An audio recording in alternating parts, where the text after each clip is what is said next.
For making stain grade trim, I like to use a process called strip lamination.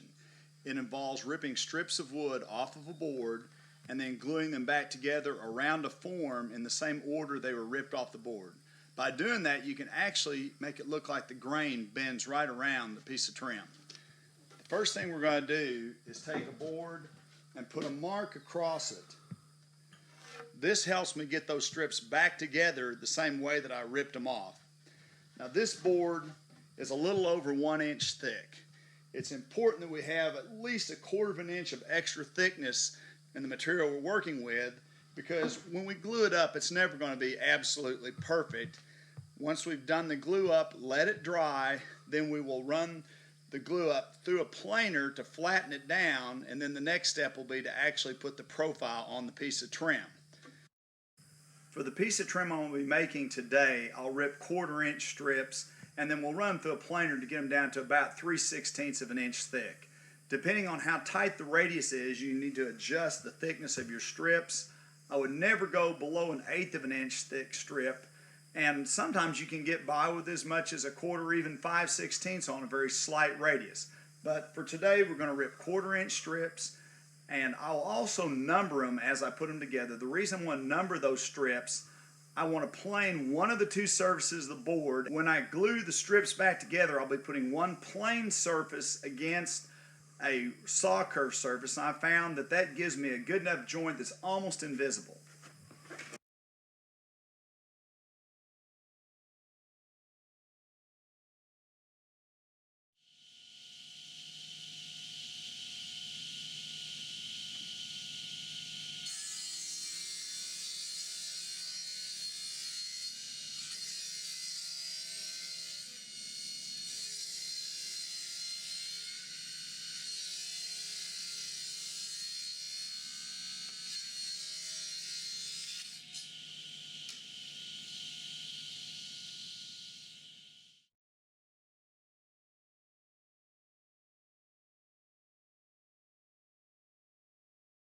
Well, here's my pile of strips I'm getting ready to run through the planer to smooth one surface. And again, when I glue these strips together, I'm going to want to have one saw curve surface against a plane surface. That allows me to get a better grain pattern going around. If I planed both edges, I'd be losing more of the board, and so the grain wouldn't be as continuous as it went around the form. But I found by planing one surface, it gives me an almost invisible glue joint. I actually had to combine two boards to get enough width to get my 4-inch piece of trim that I'm making today. But as long as I keep them bending the same way that they came off the board, it's going to look great and the grain will just bend right around there. Another thing that's really important to remember is measure around the form. Make sure that you've got several extra inches, because you can lose almost 1 foot of length when you get around the outside radius of that piece of trim. And of course, the curved length that we make, we're always going to want it to be a good 3-4 inches longer than the finished piece of trim on each end. As I run these strips through the planer, I'm going to put the numbers down.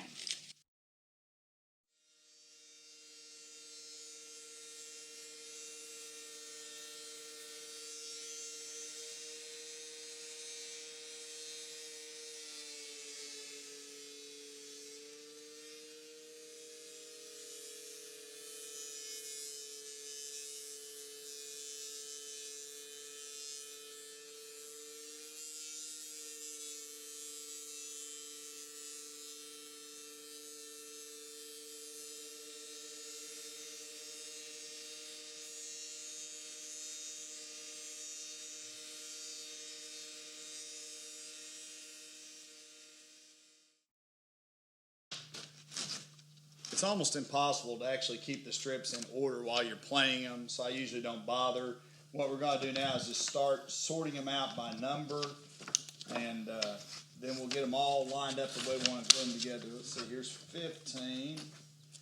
Put that in front. It is important to try and select a piece without a lot of knots. Let's see if that can go in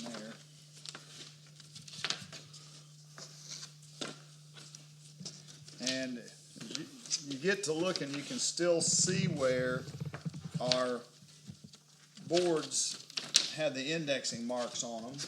There they all are. So what number are we at here? Well, we've ended up with several more pieces than we actually need. So what we'll do is just use enough of the strips to end up where it measures about 1/16 of an inch more than we want our final piece of trim to be. I always want to glue up something that's a little bit wider because I want to just do a little bit of edge sanding on the outside after the glue up's done to get it to close to an exact radius. So we're looking for a 4-inch piece of finished trim. That's about 4 1/16 on pinch it together. And you can see the V groove has come back together. Now this is the second board we used, and so the mark on it is a little further over. But when I glue this back together, I still need to see this V going in this direction.